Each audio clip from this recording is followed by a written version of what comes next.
that's the big reward of being a songwriter and being a musician is when people come up to you and they say that your song helped me get through some tough times. That's really important to me, and that is more important than all the accolades and all the Yeah. awards. I kind of count my blessings when that happens because I go, everything else aside, I'm lucky to be able to maybe help people get through a tough time, even if it's. Yeah.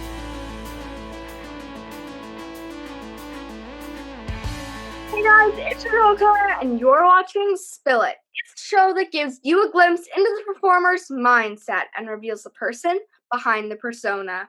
It's a mad, mad world because today, joining us in the virtual Spill It studio is eight-time Juno Award winner, Canadian Music Hall of Fame member, singer-songwriter Tom Cochrane. Tom's iconic career began with Red Ryder and has spanned over 4 decades, beginning in the pubs, roughneck bars, and coffee houses. Throughout his career, Tom has thrown his support behind a wide range of worthy causes like World Vision. World Vision is a global relief, development, and advocacy organization. They partner with children, families, and their communities to reach their full potential by tackling the causes of poverty and injustice. World Vision's COVID-19 response has already reached more than 50 million people. Their goal is 72 million. Visit donate.worldvision.ca. Let's make this happen together. Tom, thank you so much for joining me today. My pleasure, Eccaia. It's good to talk to you again. Boy, you just wowed me with those. What do you call those And martial arts? nunchucks? Yeah, those things. You're amazing. Thank You've got you. to be one Thank of you the very much. best. And then you were in a what video was it? Not a Katy Perry. It was somebody's video. It It's Katie was Tunstall. yes. Wow, and I love her work. That was quite an honor. You must be good for her to ask you into that Thank to be in you. that video. That's great. You have had an amazing music career. It's really incredible when you look at everything you've done on Wikipedia. And you were originally from Manitoba and your dad was a bush pilot, which is Hmm. very cool. I read that at 11 years old, like me, you picked up your first guitar. What Hmm. made you decide that you wanted to be a musician? Um, I think I wrote poetry as a kid, and of course, back then when I was a kid, which is a long time ago, obviously now, um, writing poetry wasn't the coolest thing in the world to do. So you didn't. I wasn't too vocal about it. But then when the music came along and everybody seemed to be in a band, then it was cool to put poetry to music, and Hmm. I guess I was Definitely. pretty good at it, and I had a good signature. I had a good style, and one thing led to another, and I ended up going to university and going to college, and then playing in college pubs and that, and during the summer, and the summer became the endless summer. All of a sudden realized I was pretty good at it. And was there ever something else you thought you might be doing when you grew up? I was almost sidetracked. I mean, it's pretty rough being a musician initially. There's a lot of dues that you pay. Hmm.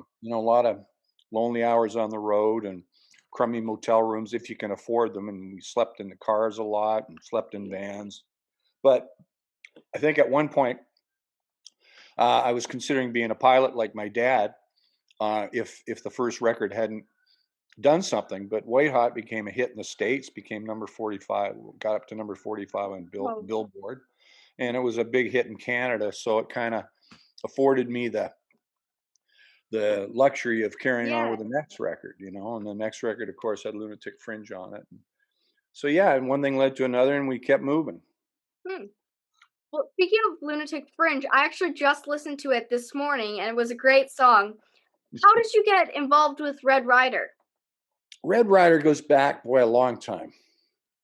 Okay, it goes back to the '70s, and I joined the band. I actually was invited to join a band called Bond, which had a couple of kind of mid-chart hit records back in the mid '70s.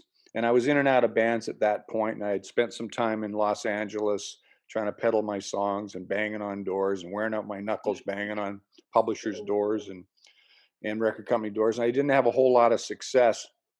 And I came home and I was set up with a meeting with Bond, and I wasn't really that crazy about their music. They said, "Well, why don't you go and see this band called Red Rider at the El Macombo?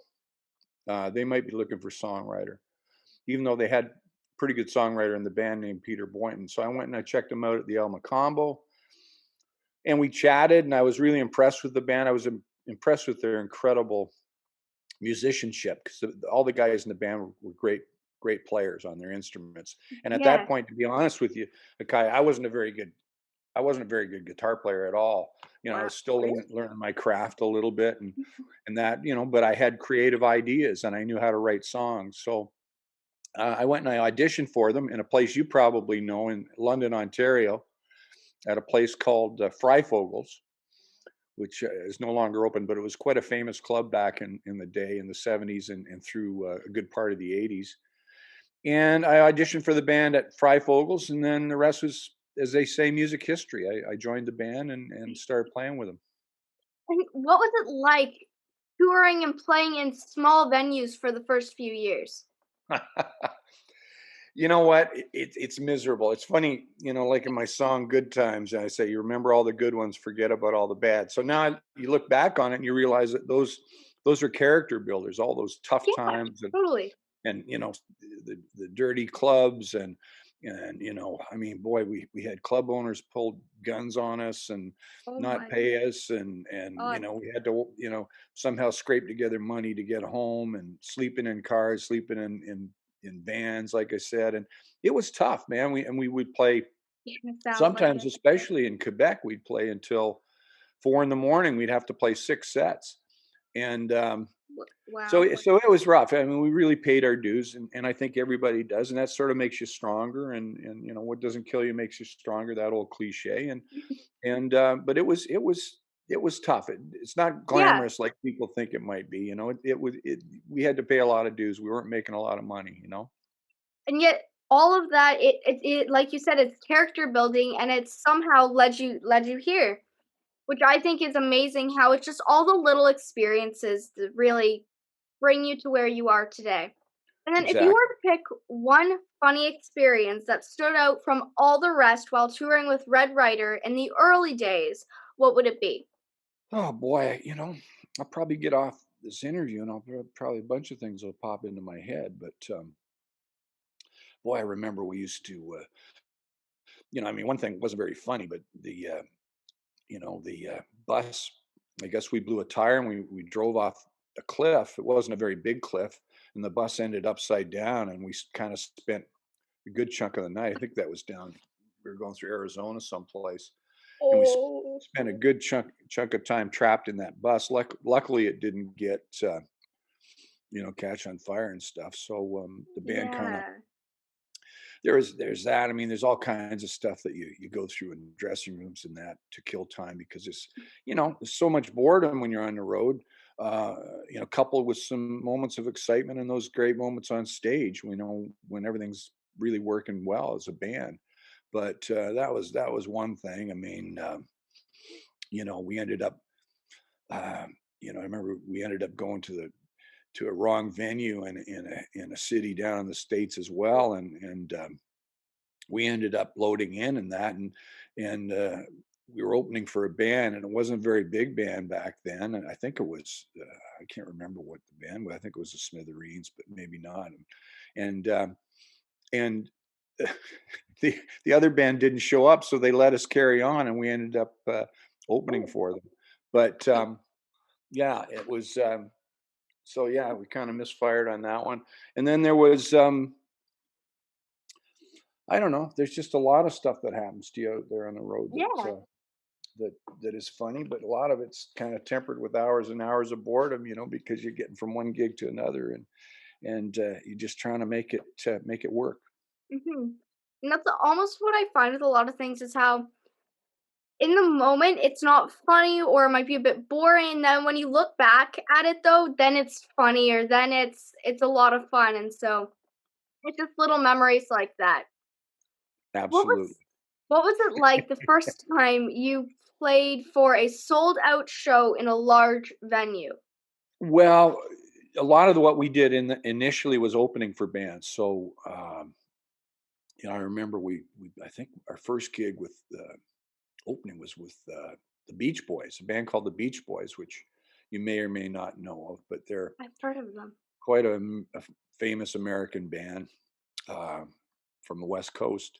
And I think we started in Tallahassee, University of Florida, I believe, somewhere down there, um, or Gainesville, and it was packed. And we were nervous as heck, but we got out and we did our Mhm. 30 minutes. The problem is back then we only had one album out, so some of the songs didn't translate that great live and didn't rock out very well. So we played a couple of songs twice. We Oh, played White well, Hot twice and we played Don't Fight It twice. But you make yeah, it it work. was. Yeah, it was fantastic. To me, an audience is an audience. I've never gone on stage where I haven't given it 150%, and that includes Mhm. times when we were starting out playing in clubs when there was maybe only 10 or 20 people there, and then playing to 15,000 people. It just, yeah, you always kind of bring the same. You always bring it for an audience, no matter what, Mhm. 150%. That's just a really good lesson for everything I find you do. It just give it your best and then some. And out of all the venues you've played at, do you have a favorite? I think Massey Hall is probably my favorite just because of the history there and the fact that I used to go there when I was 10 and 11, 12, and saw some of the artists that really had a huge impact on me and my life and my music. Um, and it just is such a great hall. You could just feel the ghosts in that room of all the wonderful artists that have played there over a long, long Yeah. period of time. That hall goes back many, many years. And then there's a spectacular venue we played with a German artist named Herbert Grönemeyer. We played. It was called Lorelei, and it was the narrowest point of the Rhine Ooh. River, and it was beautiful weather like it is here today. And we, was oh boy, we're thousand feet up, and there was a castle on the side of the cliff off in the distance, and you could see boats, on the back of the Wow. stage sort of backed onto that cliff, and it was a really beautiful amphitheater. Um, that one kind of stands out. But there's been a lot of really, really wonderful places that we played. Red Rock That is another one. Yeah. that one place you mentioned sounds absolutely beautiful. And then do you remember the first time you ever played at Massey Hall? Oh yeah. I mean, it's that sort of etched in my mind. That was such a huge moment. Playing Maple Leaf Gardens was a big moment too, and we were headlining. But Massey Hall was wonderful, and the sold out show was just wonderful playing there. And now it is time for Spill It segue number one, which is a speed round of Would You Rather. 3 questions, 30 seconds on the clock. Are you ready? Sure. Would you rather spend the rest of your life with a sailboat as your home or an RV as your home? Hmm. That's an interesting question. I'd say sailboat, even though I get seasick, but because a sailboat you could see the whole of the world. With an RV, I suppose you could have it shipped over to another country, Sure. but the sailboat would be kind of a wonderful way to go. Would you rather be forced to dance every time you heard music or be forced to sing along with any song you heard? Sing. How's that for a quick answer? Yeah. I'm a terrible Wonderful. dancer, Eccaia. Yeah. And would you rather eat a sandwich made from 4 random ingredients from your fridge or eat a sandwich made by a group of your friends from 4 ingredients in your fridge? Hmm. I think I'd rather make the sandwich. Depends on who's making it. True, yeah. I'm a bit of a control freak that way, so I'd like to make the sandwich. That makes sense. That makes a lot of sense. And you've had a huge amount of success with your solo career as a songwriter. What is your creative process like? My creative process is, I tend to read a lot when I'm going into a creative period, and Mm, yeah, so I think a lot of it starts with reading and then working out sketches. I call them sketches, Eccaia, where I just like making a sketch if you're an artist. It's the outline of a song, so it might be just a 30-second snippet exactly. of a song that taps into an emotion or a vibe, and then something you want to say that perhaps you've an experience you lived through, or something you think needs to be said, like Lunatic Fringe, or that you're really motivated to say. So it's but yeah, I think, and it's I'm always open to stories, and I often say, I'm warning you, you're talking to a songwriter, so everything you say may be held against you or repeated. And we're kind of like pack rats, kind of Mhm. scavenging from other people's, scraps. I mean, that's what Yeah. songwriting is. You kind of you you live experiences, you experience things in life, and you also observe other people and what they're going through. So it's always a good warning when people are around a songwriter: beware what you do or say, because it might end up in a song. And now, where do you do most of your songwriting, recording, and sketching? I do a lot up north in my cottage studio, and that's I did a lot of the last record down in Austin, Texas. Same thing, kind of had a studio above the garage and in the house we had down there. So that was, you know, I mean, a lot of people have different methods. I know somebody's quite a famous Canadian songwriter, and he writes all his lyrics. He just gets in his car and drives out somewhere and sits in his car and writes lyrics. And I've done a bit of that as well. You know, um, any place that I think where you can ponder things and ponder life and do it in sort of relative calm. I'm not a big one for writing stuff in the city with a lot of chaos around me. So I do like to get out to the country and do it.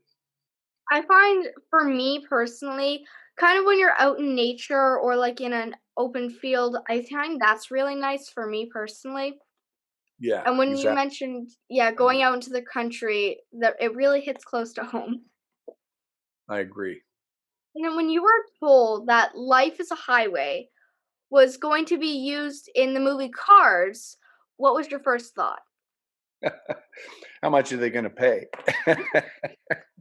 I don't know if that was my first thought, but I thought it was a pretty cool offer. When the way these things happen is you're kind of offered um, what we call a sync um, arrangement, a sync fee, and whatever. And so they come to you and they say, "Well, this we want to use this song in such and such a film and this part of the film," and you agree to it, or you don't agree to it. And I just I really like the whole concept of it. It was wonderful, and the whole thing came about, and it's you got to remember, Eccaia, it was coupled with a band called Rascal Flats, which I didn't know a whole lot about because I wasn't a huge country follower back then in the mid 2000s, and they were actually a pretty prominent country band and really starting to make a lot of waves. And so that it first came to us as well. Jack Lasseter, who was president of Disney, wanted this band Rascal Flats to cover the song, and they were contracted to cover a song, and he had heard them do it with Carrie Underwood in Oh, American Idol. And so she had requested, she won, and then she requested to they asked her what her wish was, and I believe, and she requested to do a duet with Rascal Flats, and the song they chose was "Life's a Highway." So Jack Lasseter heard that, and he said, "I want those guys, Rascal Flats, to do that song in the Cars movie." what? And the Cars movie actually was delayed. We forgot all about it because it was held back Oh, a year. oh. From the time they finished the song until the movie got released, they held it back a year and a half. Then it was almost 2 years, and then the movie got released, and the rest is, again, as they say, music history. It became a huge hit. The movie. I remember I still do, but I really used to love all the Cars movies. They were definitely some of my favorites. Was pretty cool. Sometimes people would introduce me as this is the man to their kid. This is the man that wrote Life's a Highway. And the kid would I remember this one instance, the kid started to cry. Oh, And he said, "No, that's Max's song." So he thought, because I guess that's where Life's a Highway comes up live, it was Max's song. And he thought Max wrote it, the Max the truck in the movie. So that was That stood out to me. And now, what would you say that your music says about you? Um, it's funny, Kaya, because sometimes, you are the opposite of your art. Um, sometimes, and I think that Sometimes, yeah. sometimes I'm not a terribly positive person, and my music allows me to reinvent myself, and it allows me to work out issues Mhm. that I have in life and with myself and with the world through those songs, and I make sense of life through those songs. So I think people listen to my songs, and I think in general they think that I write anthems, I write songs that hopefully inspire people, and that Mhm. hopefully I'm an inspiring person. And actually, a lot of the people that know me in real life wouldn't tell you that, but through my music, I think I can explore that side of my personality and Yeah, my character, and present a real positive picture to the world, and a picture that definitely.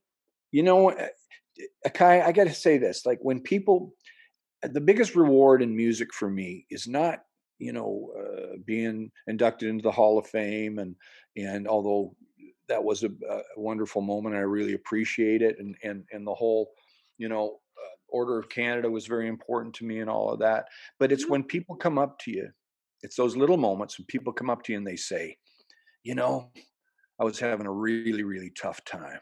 I broke up with my girlfriend, or I broke up with my boyfriend, or my, I was going through a real sick period, or somebody in the family got sick, and Mhm. your song helped me get through that experience, you know, Yeah. and that stuff.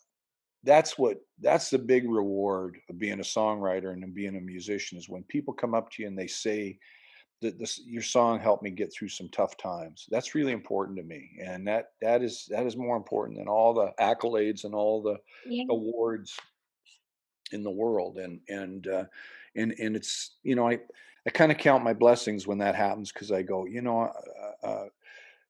everything else aside, I'm lucky to be able to maybe help people get through a tough time, even if it's Yeah. as simple as somebody driving home from work, and then they're really pissed off and they're angry. They've had a fight with their boss or something, and or you got in trouble at school and sent to the principal's office. I don't know if they still do that stuff. And you're going home and you might hear the song "Life's a Highway," and all of a sudden it puts a smile on your face, and everything's forgotten. You feel better about Mhm. things because you hear that song, or you hear another song of yours that might be a favorite.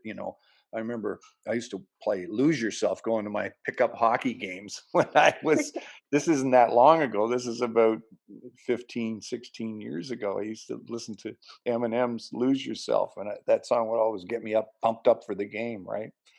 Get me through any kind of down period I might be in. So I'm just happy that I've been able to write some of those songs that have inspired people. It must feel really, really good to be able to hear that from people, that your song really made me feel better, or it was very inspiring to me. Like, that must feel amazing. Yeah, it's a pretty incredible feeling. It's hard to describe, really, Kai. And it's something that you don't really expect, because again, starting out in small clubs and bars, everybody wanted to hear all these other songs. They wanted to hear Aerosmith, and they wanted to hear Led Zeppelin. They didn't want to hear our original songs. So when you finally get to that point after so many years where, wow, Mhm. they really want to hear me. They want to hear my songs. My songs have become one of those songs, that people hear on the radio, and it's a time, and it's a place, and it's a snapshot of their lives. And that's the real beauty of songwriting, and and recording music and getting music out there to people, is that magic that it creates. I've often said that it's like God's gift to us, that shows us, because that shows us there is a soul, because there's a beginning and an end to a song, but nobody can really describe what it is, right? Yeah. You listen to that song, it starts and it finishes, but it's still in your soul when it finishes. If you love that song, you're walking around, you can hear it in your head, and it's like a life. It's like a life. If a life begins and it ends, but that soul sticks around, you always remember that person. You remember that soul, and Yeah. So it's kind of Totally. a little small example of that is sent our way that actually is something that's pretty magical, but we just sort of take it for granted. You know, physicists can explain to us that our eardrums vibrate and creates these impressions, but we can't really explain what it is, why these Yeah. songs move us the way they do, and why we make shape out of them and make stories out of them, and they become so important to us. It's pretty magical. Hmm. And a little switching topics here. How do you feel that the internet has impacted the music business? Um, in some ways, it's been a Pandora's box, and Pandora's box is something that everybody thinks is wonderful and going to change things for the better, but in fact is the opposite. Turns out to be something that's very, very bad. Yeah. Um, so in some ways it's been that way, but in a lot of ways I think it's been a wonderful thing. I mean, I find even things like streaming, which has replaced CDs and MP3s Yeah. and actual physical recordings you can hold. I mean, obviously people are going back. The aficionados go back and they love vinyl, but it's really impacted the music business that way in a positive way. It's allowed Mhm. a lot of artists. I know a lot of young bands that are able to cross borders and go. They network with other artists in other countries in Europe and all over the world. And we couldn't do that before. We always needed it to be facilitated by record companies and agents. And so it's given the actual artist at home that's making music, it's given him a voice and a freedom if he knows how to go about it, and she knows how to go about it, to get their music out there, um, where normally they might not get heard. And so in a lot of ways it's been very positive for music, but in some ways it's kind of taken the whole ability for songwriters to make a living, like the middle class of songwriters, not the top echelon, not the Taylor Swifts and the Weekends and Drakes and so on, but the kind of the what we call the middle class of musicians. It's kind of taken that ability for them to make a living away. So but it is with us, and it's with us to stay, and it's important. It's part of your life. That's all you know, and that's all a lot of kids that have grown up with it know. And and it's done. So you can always emphasize the negative in something, but I think you True. have to look at the positive with the internet, and look at the positive ways it's impacted music and how it's enabled the lesser artists that are starting out to get out to a lot of people that they normally Mhm. wouldn't get out to, so they can go and play for those people live. Very true.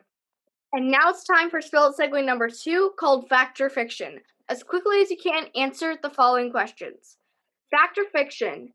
There is a stretch of highway named after you. Fact. What is it called? Actually, it's not.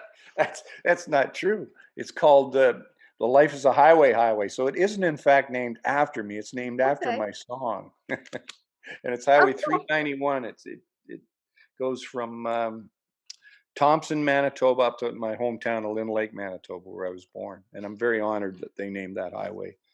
Uh, Life is a Highway by Tom Cochrane. Fact or fiction? You've traveled to Africa several times supporting World Vision. Hmm. Fact. Many, many times. And how many, do you know how many times exactly that is? Uh, I've lost count, but I think, if, I get confused sometimes between the countries and the trips, but at least 15 times. And that includes not just Africa, but the Middle East, Asia, um, Indonesia, places like that Hmm. for And World Vision. fact or fiction? Your album, Mad Mad World, was released in 1996. That is, which one, Mad Mad World? That's fiction. Yeah. Wasn't it released in Oh, yeah, here 1991? it was released in 91 in Canada and 92 in the United States and internationally. And now, what are your top 5 favorite songs of all time? Boy, there's so many great songs, aren't there? When I think about it, I think Mr. Tambourine Man by Bob Dylan. There's a lot of Bob Dylan. Tangled Up in Blue by Bob Dylan. I'll just name the Bob Dylan songs first. Tangled Up in Blue by Bob Dylan. Um, a song called The Wait by the band. Day in a Life by the Beatles. And Whiter Shade of Pale. Is that 5? Do you want another one? I think that's 5. I think that's 5. Okay, there you go. And now, why those songs?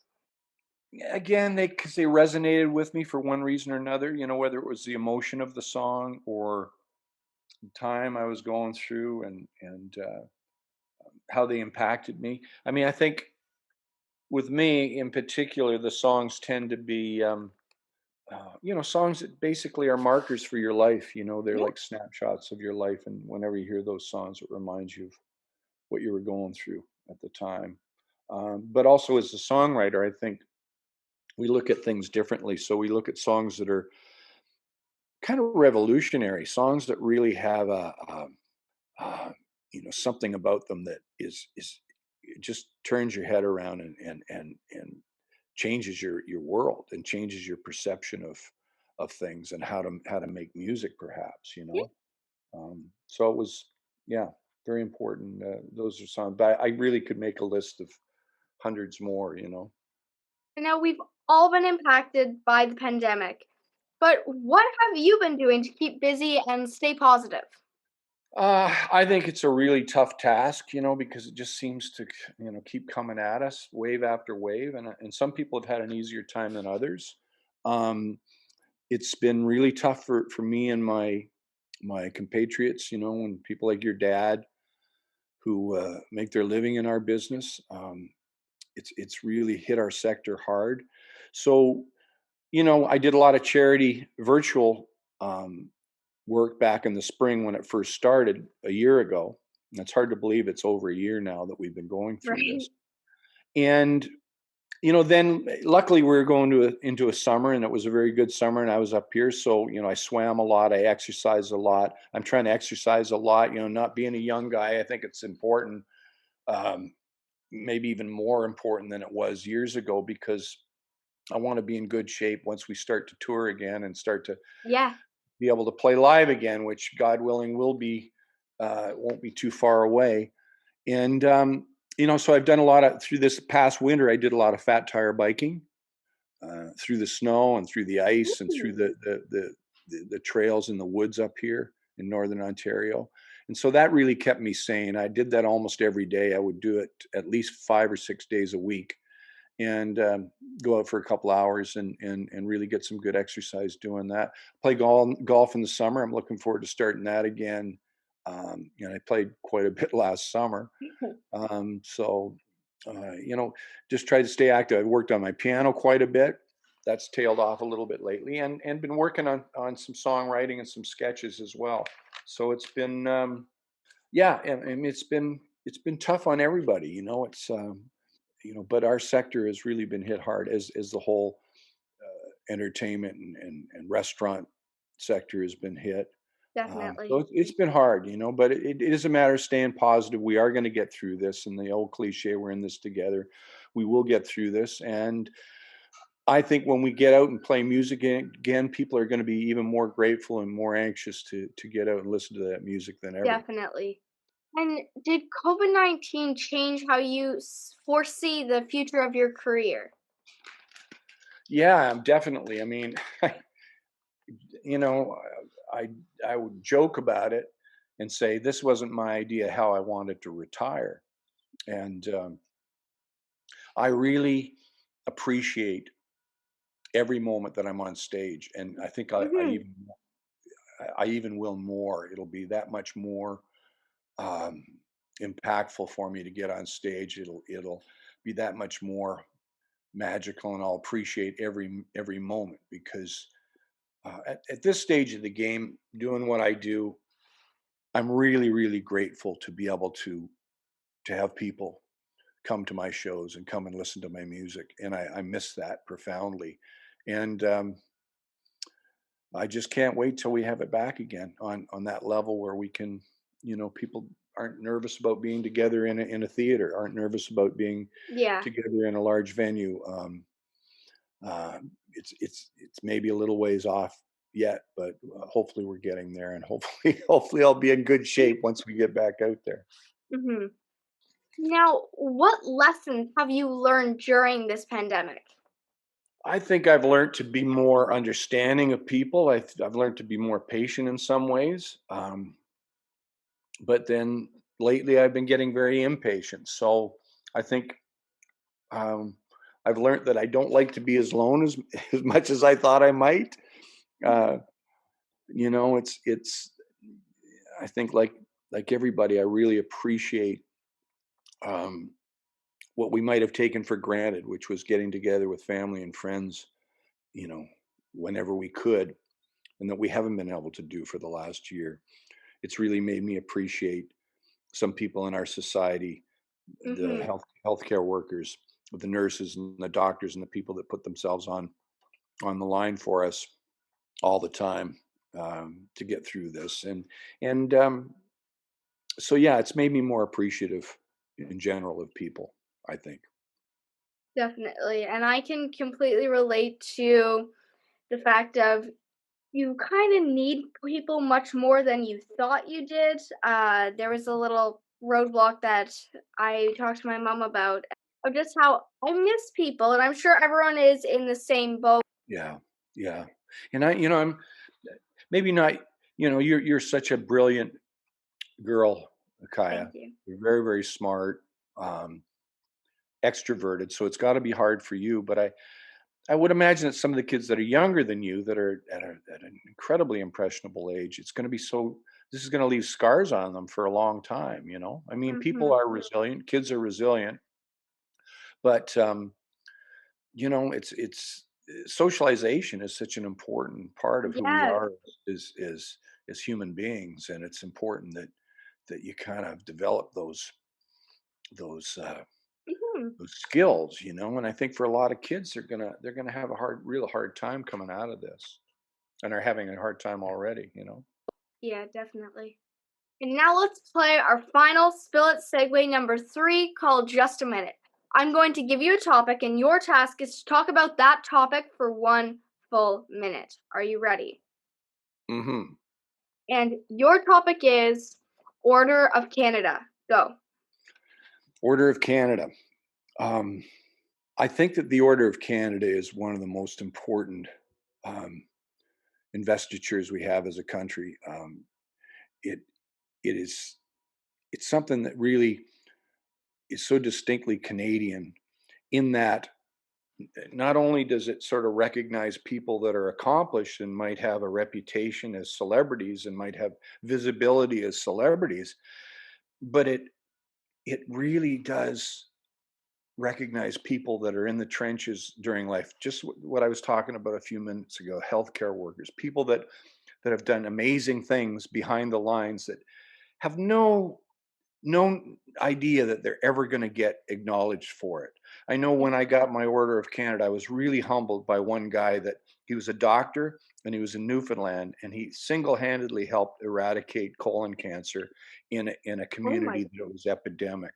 It was oh my epidemic, god. and he did that because it was a mission. It was a thing that he felt he had to do for his people, and it was really humbling to see people like that really, that we're getting acknowledged for doing some really wonderful things on a grassroots level Yeah, in our country. And I think that's what really sets the Order of Canada apart, is that kind of national award, um, that, where it recognizes not only singer songwriters, and Jim Vallance was received his when I did, and he's written a lot of Brian Adams stuff, a lot of Aerosmith stuff, and that I received it, and that. But it's these other people that really humble you, that have done things that where they worked in the trenches of life, they worked with communities, they've done it with no idea mhm, they were ever going to get acknowledged for it. And that's what really is touching about the award. It's a civilian award and a civic award of the highest order, and I'm very proud of our country for having that particular award and investiture. definitely. Okay, let's get to know more about you with a few of Spillet's just curious questions. If you could have one superpower, what superpower would it be? Oh, I don't think there's any doubt about it. I would fly. I mean, there's things you could say, and then when you really think about it, you go, it's one of those Pandora box things. Like, I'd like to be able to see through things like X-ray vision. That's kind of a weird thing. It's kind of a dangerous thing. I think it could make you a little bit psychotic after a while. But flying, that'd be pretty cool. Yeah, definitely. I could definitely agree. And what is the funniest thing that's happened to you recently? Oh boy, the funniest thing that happened to me recently. Mhm. Well, you got me stumped there. I've been stuck away too long. The only thing I've done is go to Sobeys the last 2 3 days. But yeah, oh boy, the funniest thing. I mean, I feed my foxes. I think that I saved a fox last year, I uh, remember and that on and your I took Instagram. yeah, and I took him to the Aspen Wildlife Center, which is down Lake Rosso, where they came and picked him up and saved him. And I think they brought him back here and released him on the point. So he's been hanging out lately. So I don't know if that's funny thing, but it's I was just surprised to see him. He showed back up here, and this is kind of his home, I guess. They don't forget those things, right? I have definitely seen some videos and some photos of Lil Tom on your Instagram. He is so Yeah, cute. yeah, he is. Well, he's gotten a little bit bigger, but he's still small, you know. Yeah. So I help him survive a little bit. I leave some fish skin out there and a little bit of Ooh. chicken here and there. What's the most interesting thing about you that we wouldn't learn from your biography alone? Um, Most interesting thing would be, I don't know how interesting it would be. You know, I'm a pretty good golfer, you know, but an amateur golfer. Um, so that's something that really is left out of of the bio. So yeah, that's would be my golfing prowess as an amateur. I would like to say I'm amazing at golfing, but I love doing it. It's a lot of fun. It is And a lot. where do you golf? I golf up here. I golf at a golf course called Ovenburg down between Lake Rosso and Lake Joe, and then Perry Sound Country Club, and a place called Coppenwood. Depends Ooh. if I'm competing. You know, I'll compete still a little bit, not as much as I used to, but um, and you know, so you know, once we get through this COVID thing, I'll be doing a little bit more of it, but probably more playing gigs. That's what I'm going to be doing the most of. You know. And now it's time for our final question. Okay, shoot. If I'm you ready were for anything. talking if you were talking to a younger version of yourself, what advice would you give you? Oh, that is a really good question. And like a lot of good questions, it's tough to answer because there's probably a few things. But I would say, you know, Eccaia, I would say be more considerate of other people. I think like in the song Boy Inside the Man that I wrote, you go through a period where you're pretty tough on everybody, you know, because you're ambitious.